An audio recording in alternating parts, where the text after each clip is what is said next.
dia, alunos do 8º ano, professora Elaine falando.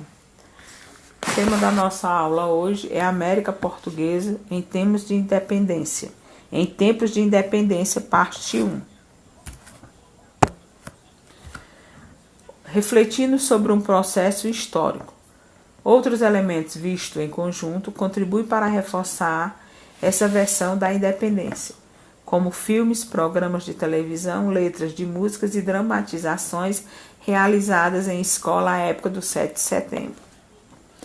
Outra questão importante para a reflexão é considerar que se a independência foi decidida apenas por Dom Pedro e alguns seguidores, pouco tempo antes do evento do Ipiranga, então o processo de emancipação política do Brasil teria sido um ato isolado, resultante apenas da determinação interna, sem nenhuma ligação com o contexto histórico.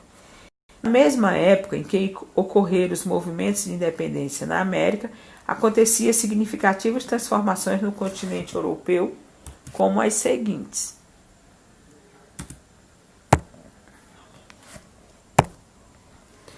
A Declaração da Independência, em 1822, não resultou no imediato retorno das tropas portuguesas à Europa. Nas províncias da Bahia, Maranhão, Piauí, Grã-Pará e Cisplatina, atual Uruguai, as tropas permaneceram fiéis a Lisboa. Isso era natural, já que na época a maior parte da oficialidade brasileira era formada por portugueses e descendentes. A guerra chamada de independência se estendeu de 1822 a 1823 e por causa delas muitas vidas se perderam para que os laços entre colônias e metrópole fossem rompidos. A independência do Brasil não foi um processo totalmente pacífico, porque houve batalhas em várias regiões com a participação popular em muitas delas. A independência e o contexto externo. A partir da segunda metade do século XVIII, a ideia de independência tornou-se mais intensa na América e se concretizou por meio de movimentos políticos que levaram à ruptura com as metrópoles a partir do início do século XIX. Na colônia portuguesa e nas colônias espanholas, as transformações sociais e o crescimento econômico de alguns setores da economia colonial intensificaram os conflitos entre os interesses de dois grupos principais: comerciantes da metrópole, favoráveis aos monopólios comerciais, característicos das práticas mercantilistas, e brasileiros proprietários de terras e de escravizados, favoráveis à liberalização do comércio. É importante relembrar que em 1776 as 13 colônias da América do Norte declararam independência. No continente europeu, principalmente na França, na segunda metade do século XVIII, a filosofia das luzes do iluminismo contribuiu para a formulação de críticas ao antigo regime, que tinha como uma de suas características o colonialismo. A Revolução Industrial e a Revolução Francesa também provocaram repercussões nas áreas coloniais americanas. Com a consolidação do capitalismo, grandes indústrias e comerciantes ingleses passaram a defender a abertura dos portos das áreas coloniais. Movimento de contestação domínio metropolitano. Nos últimos 25 anos do século XVIII, ocorreram na América Portuguesa movimentos contrários à dominação metropolitana denominados conjurações, com destaque para a Conjuração Mineira, em 1789, e a Conjuração Baiana, em 1792. É importante considerar, no entanto, que as conjurações do século XVIII se constituíram em movimentos locais, não tinham uma proposta de ruptura política da colônia com a metrópole como um todo.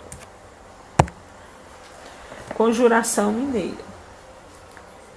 Na capitania de Minas Gerais, os fatores que motivaram a conjuração foram a crise da mineração resultante da redução do volume do ouro extraído, o posicionamento de contestação de um grupo composto por intelectuais simpatizantes do iluminismo, a influência das ideias e das ações do movimento de independência das 13 colônias inglesas, os altos tributos cobrados pela coroa portuguesa na região das Minas e constante ameaça de cobrança dos impostos atrasados. Conjuração ou Inconfidência.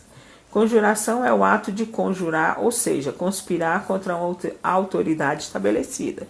No caso específico da conjuração mineira, conjurou-se contra a coroa portuguesa e contra o regime colonial imposto por ela. Esse movimento também ficou conhecido como Inconfidência Mineira. No entanto, o termo conjuração é mais adequado, uma vez que inconfidência significa falta de fidelidade para alguém, particularmente para um soberano. A derrama. No caso específico da conjuração mineira, os conjurados defendiam o fim do regime dos monopólios, queriam liberdade comercial, o incentivo às mesmas manufaturas e a livre produção de bens, a distribuição de terras para as famílias mais pobres e a condenação apenas moral da escravidão, pois muitos dos envolvidos possuíam escravos em suas minas e plantações, além de cativos domésticos. A conjuração mineira foi um movimento de caráter elitista, influenciado pelo processo de emancipação das 13 colônias inglesas. A eclosão do movimento foi marcada para a data que a coroa portuguesa decretaria a derrama, isto é, a cobrança de um imposto que incidia sobre a produção aurífera, que deveria alcançar o mínimo de 100 arrobas anuais, 1.500 quilos. Alguns conjurados. Conheça algum dos organizadores da conjuração mineira. Freire Andrade, responsável pelo regimento de Dragão da Capitania. Alvarenga Peixoto, era poeta, juiz, grande minerador e latifundiário e devia uma grande fortuna em impostos atrasados.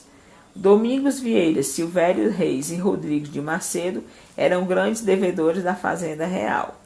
A participação de Joaquim José da Silva Xavier, o Tiradentes, é considerada polêmica.